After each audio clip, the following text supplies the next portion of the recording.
こ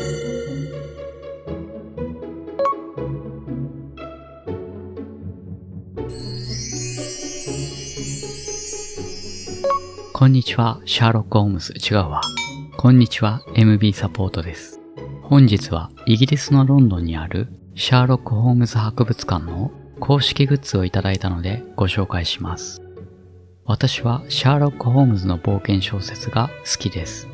ビクトリア朝後期のロンドンで諮問探偵を生りにするシャーロック・ホームズとその活躍を執筆して世に送り出す同居人、元軍医のジョン・エイジ・ワトソンの物語です。簡単に言えば外国ミステリー小説です。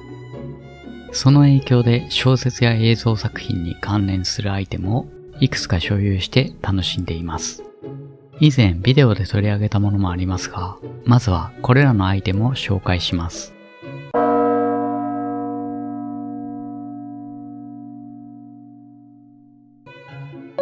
シャーロック・ホームズが捜査に使用するルーペ、虫眼鏡です。これはインドネシア製で真鍮の金色と木製の茶色の組み合わせがお気に入りです。たまに用もないのに除いてホームズ気分を楽しんでいましたが、今では老眼のため実用的なアイテムになりました。そのためか老眼になってもショックを受けることもなく、シャーロック・ホームズのファンで良かったと思います。こちらはミンネで購入した手作りストランドマガジンのペンダントです。ストランドマガジンはイギリスで出版されていた月刊誌で小説シャーロック・ホームズシリーズも掲載されていました。シドニー・バジェット氏の挿絵も掲載されており、彼の描いたシャーロック・ホームズの姿が鹿打ち帽をかぶりインバネスコートを着用していたため、多くの人が知るシャーロック・ホームズの容姿が決定されました。プラ板にマジックでストランドマガジンの表紙を描き、電子レンジで加熱して作られたペンダントトップです。こちらはシャーロック・ホームズが地方に遠征する際に被った鹿打ち帽、別名シャーロックハットです。前後にひさしがあり、耳当てがついているのが特徴的です。上部のリボンをほどくと耳当てを下ろせます。風が強く寒くて耳が痛くなった時、耳当てを下ろして顎紐を結ぶと、帽子が風に飛ばされる心配もなく、耳の痛みもなくなりました。実際に使用したことで優れた帽子だと分かりました。続きまして、モナリザの肖像画です。ルーブル美術館公認の複製品で、ルーブルで撮影されたモナリザの写真がキャンバスにプリントされています。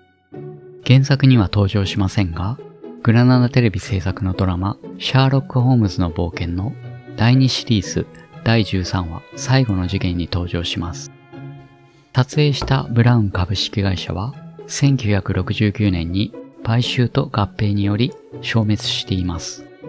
この複製品を製造したのはパリのブラウンエディション社ですが、いつ頃どこで販売されていたのかは不明です。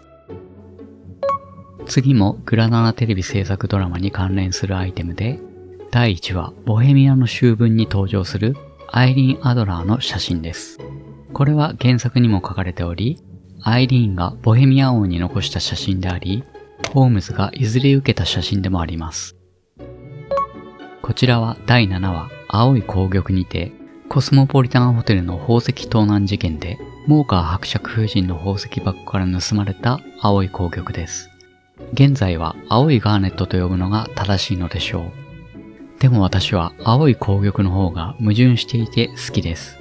グラナダテレビ制作のドラマでティアドロップ型の青い紅玉が使用されたので、この形を選びました。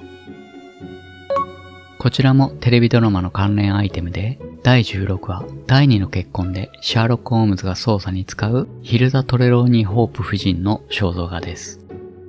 100均で購入した小さな額縁に肖像画を入れただけのアイテムです。金色の紐をつけた理由はクリスマスツリーに飾るためです。これらのアイテムをツリーに飾るビデオを年末に作る予定です。こちらはテレビドラマの第17話マスグレーブ家の儀式書に登場する儀式書を模したアイテムです。書かれている内容はマスグレーブ家に代々伝わる宝の場所です。興味のある方は翻訳して宝を探してみてください。代々伝わる儀式書のため、無造作に扱って汚した方がかっこいいのですが、私は A4 のカードケースに入れて保管しています。これらのアイテムはシャーロック・ホームズのファンであるならば条件付きでなんとなくわかるかもしれません。しかし多くの人にとって直接何かを連想させるアイテムではありません。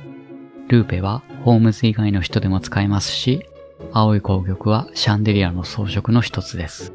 ペンダントのストランドマガジンにしても、アガサ・クリスティや H.G. ウィルズなども連載していました。モナリザはレオナルド・ダ・ヴィンチの作品で、額縁の写真はテレビドラマを見ていなければわかりません。鹿内帽は通り過ぎる学生に二度見されたことがありますが、上部のリボンが不思議に思われているだけで、シャーロック・ホームズのコスプレだとは思われていません。つまり私が持っているのはホームズグッズではなく、シャーロック・ホームズの関連アイテムなのです。これは意図的にそうしているのか、シャーロック・ホームズのグッズに巡り合っていないだけなのかわかりません。これらのアイテムは個人的に楽しむもので、私の周りの人たちに見せても興味を持たれません。まあ、それが趣味というものですね。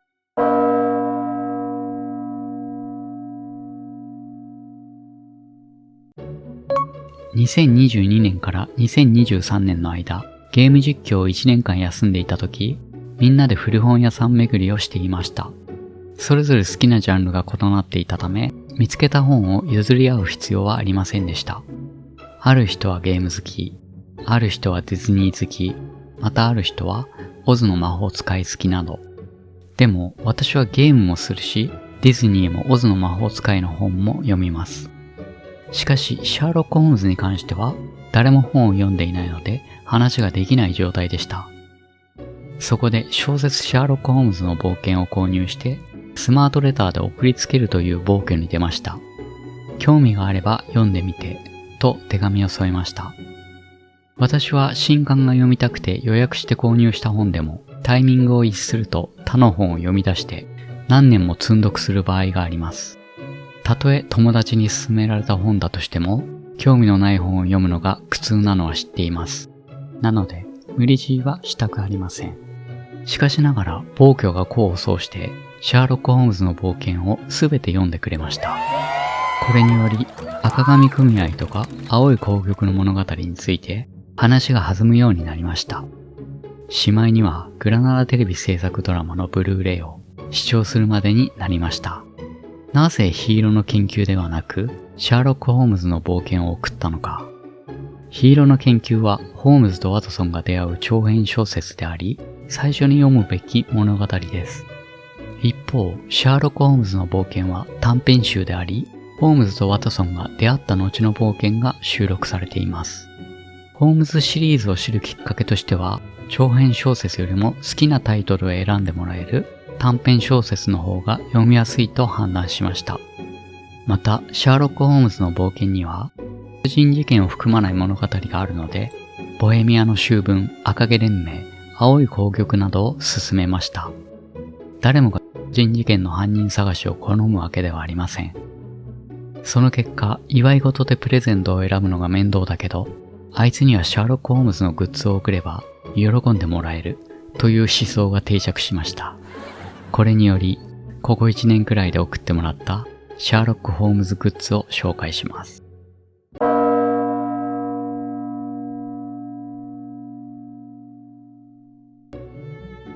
それでは、間違えました。ルパンのパンツの写真だわ。それでは私にとって初となるシャーロック・ホームズグッズをご紹介します。まずはシャーロック・ホームズのポストカードです。まだビニールから出したことがありません。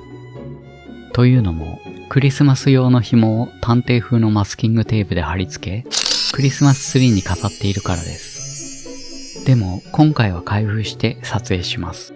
このイラストは何なのかという素朴な疑問が湧きました。シャーロック・ホームズは架空の人物であり、100年以上前に誕生したキャラクターのため、何をもって公式グッズなのかは不明です。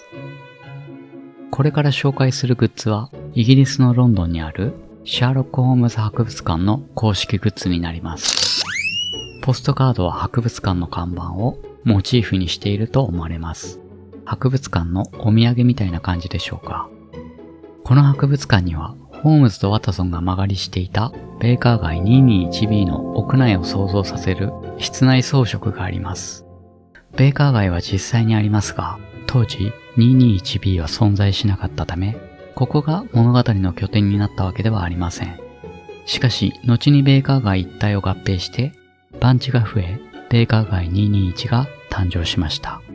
その後、建物アビーハウスがベーカー街 221B となっていましたが、現在はシャーロック・ホームズの博物館の2階の壁に、シャーロック・ホームズが住んでいたベーカー街221であると示すブループラークが設置されています。これに関しては映画34丁目の奇跡のクリスがサンタクロースであることを認める判決に似ています。アメリカ紙幣の1ドル札に In God We Trust とプリントされています。アメリカ紙幣は財務省が発行しており、財務省は政府の一機関である。政府を導くのは国民であり、国民の集合的な神への信仰がその存在を証明することなく、この文字を紙幣に刻ませています。すなわち国民が集合的にサンタクロースを信じているのであれば、政府はサンタクロースの存在を証明することなく、サンタクロースを信じると認めてもいいわけです。であるならば、世界中の人々が集合的にベーカー街 221B と呼ばれる場所にシャーロック・ホームズが住んでいたと信じるならば、たとえ住所が正確でなかったとしても、シャーロック・ホームズ博物館が 221B で諮問探偵シャーロック・ホームズが住んでいたと史跡案内板が設置されてもいいのです。そうなのかな。まあ、詳しく知りたい人は 221B で検索してウィキペディアを参照してください。私は1993年に発売されたシャーロック・ホームズへの旅2を発売当時に読み、ベーカー街 221B の変遷を知りました。19ページから22ページにかけて、ベーカー街とシャーロック・ホームズ博物館のことが掲載されています。少し引用します。博物館内で販売しているホームズ関連商品が街で買うより高く、いかにも観光客目当てだなどと地元のシャーロキアンの間では評判が悪い。しかし、館内で写真も撮影でき、一人の場合は、ハドソン夫人に扮した案内係がシャッターを押してくれてサービスは良いともあります。これを読んでいたため、博物館の公式グッズを自分で購入しようとは思いませんでした。この建物がシャーロック・ホームズの聖地だとは思いませんが、もし私が行くのであれば、想像を働かせてホームズが実在していたと勘違いすることでしょう。話が脱線しましたが、ポストカードに描かれているシャーロック・ホームズは優しそうな顔をしていますね。ってことは、こっちはジェームズ・モリアーティ教授かな。はたまた変装したアイリーン・アドラーでしょうか。彼はジェファーソン・ホープで決まりですね。裏面のデザインです。ロンドンからご挨拶、シャーロック・ホームズ博物館。ポストカードと一緒にもらったのがブックマークです。シャーロック・ホームズのセリフが4種類刻印されています。花婿失踪事件より、人生は人間の頭で考えうるすべてのものより、はるかに奇妙なものだ。最後の事件より、ロンドンの空気は僕の存在で良くなった。ボスコム谷の悲劇より、明白な事実ほど欺瞞的なものはありません。ちなみに、このビデオを編集している現在、公式サイトで案がオンになっていますが、商品は案となっているので問題ありません。そして私がいただいたのがこちらです。最後の挨拶より、古き良きワトソン、時代が変わってもあなたは変わらないな。色が4種類で文章が4種類なので、合計16種類から選べます。文章と上部のマークが一致しており、ディアストーカー、バイオリン、パイプ、ルーペがあります。こちらもシャーロック・ホームズ博物館の公式グッズです。素材は革で、下部はフリンジになっています。購入時は糊付けされていますが、ほぐせばフリンジになります。現時点で公式サイトにて5ポンドで販売されています。替が1ポンド194円なので、日本円で970円です。良心的な価格かと思われます。日本で販売すると1500円ほどと思われます。このブックマークは長さが23センチもありまして、普段持ち歩いている文庫本で使用するには長すぎます。B5 半くらいがちょうどいいサイズです。ポストカードと同じく金色の紐をつけてクリスマスツリーに飾っています。こちらは今年の誕生日にいただきました。公式サイトにはラグジュアリーショッパーキャンパスバッグとあります。素材は綿 100% のキャンバス生地です。サイズは横38センチ、縦 40.5 センチ、幅11センチのガゼットが側面と底にあります。書店で購入するエコバッグよりも大きいです。海外の書店や美術館で販売されるトートバッグに近いかもしれません。公式のショッピングサイトでは BBC 制作のドラマシャーロックのシーズン2第1話ベルクレービアの秋分をモチーフにしたブラック I am Sherlock がデザインされたものと、ホームズの横顔の小さな陰影がたくさんプリントされたナチュラルスモールシルエットと、大きな陰影がプリントされたナチュラルラージシルエットとブラックスモールシルエットの4種類が販売されています。ここに描かれているのは公式のショッピングサイトで販売されているラージテディベアのぬいぐるみと思われ、現時点で販売されていないので詳細がわかりません。頭にディアストーカーをかぶっています。インバネスコートに身を包み、可愛いですね。右手に愛用のパイプ、左手にはルーペを持っています。足の裏にはシャーロック・ホームズ博物館とあります。私はラージテディベアを持っていませんが、手作りシャーロックテディベアがあるので満足しています。よくあるエコバッグと違って11センチのマチがあるので本がたくさん入ります。メーカーは BIDBI で読み方がわかりません。無地のコットントートバッグにオーダーメイドで柄をプリントする会社と思われます。プリントは英国ですが、バッグの製造は不明です。ちなみにブックマークとポストカードは英国製です。もう一方は博物館の名前とシャーロック・ホームズの陰影がプリントされています。こんな格好で古本を買いに来ます。以前この格好で図書館に行ったら友達に恥ずかしいよって言われました。なぜでしょうか？シャーロック・ホームズはこんな格好をしていませんでした。なのでコスプレではないはずです。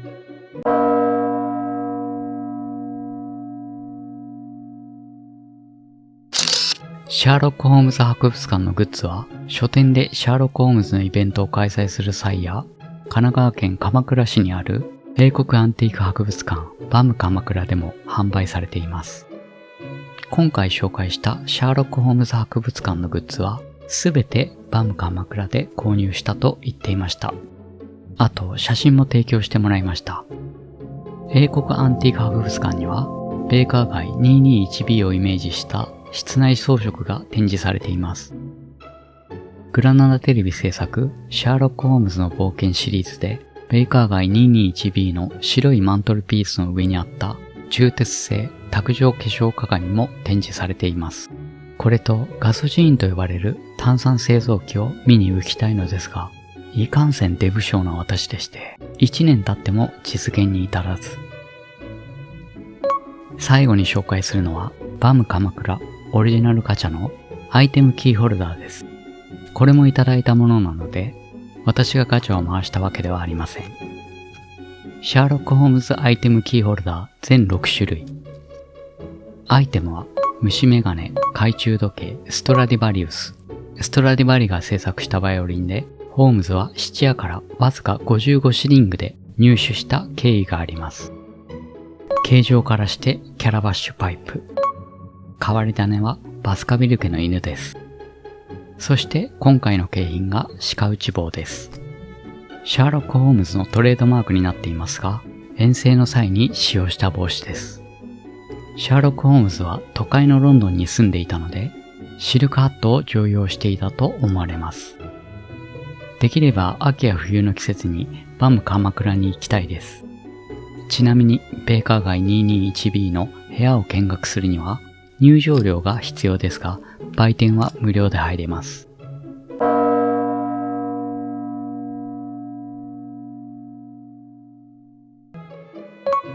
ここまで編集してなんですが、グラナダテレビ制作のドラマのブルーレイボックスを購入したとき、ブックカバーとしおりが付属していたのを思い出しました。ホームズグッズを持っていない体で話してきましたが、ちゃっかり持っていました。あと、数年前に八王子のパブ、シャーロック・ホームズで購入したビアマグをもらっていました。確かビデオも作っていたと思います。最後までご視聴いただきありがとうございました。本日紹介した商品の詳細は概要欄に書いてあるかもしれません。それでは失礼いたします。MB サポートでした。バン鎌倉オリジナルガチャの、これバンって読み方で合ってんのかな？うわ、わからん。ちょっと待って。せっかくここまで来たのにバンがわからん。いや、これバン鎌倉じゃないか。バムだ。バム鎌倉か。バム鎌倉オリジナルのガチャのバム鎌倉バム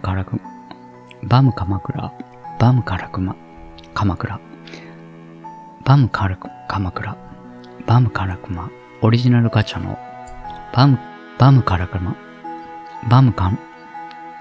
鎌倉のオリジナルガチャのダメだ。バム鎌倉カラクマって言ってしまう。バム鎌倉オリジナルガチャのバム鎌倉オリジナルバム鎌倉すべてバム鎌倉で購入したと言っていました。すべてバム鎌倉で購入したと言っていました。なんとかなるだろう。すべてバム鎌倉で購入したと言っていました。バム鎌倉。あ、大丈夫か。できるようになった。バム鎌倉オリジナルガチャの OK。バム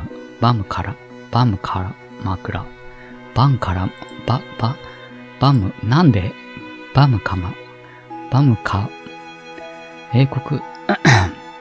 英国アンティーク博物館バム鎌倉英国アンティーク博物館バム鎌倉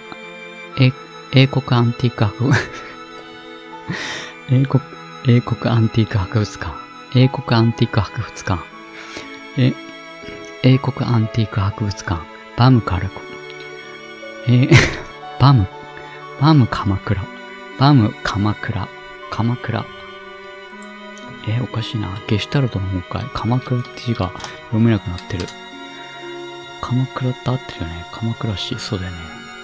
あれなんで英国アンティーク博物館。バム鎌倉のこれ区切ろう。OK。英国アンティーク博物館。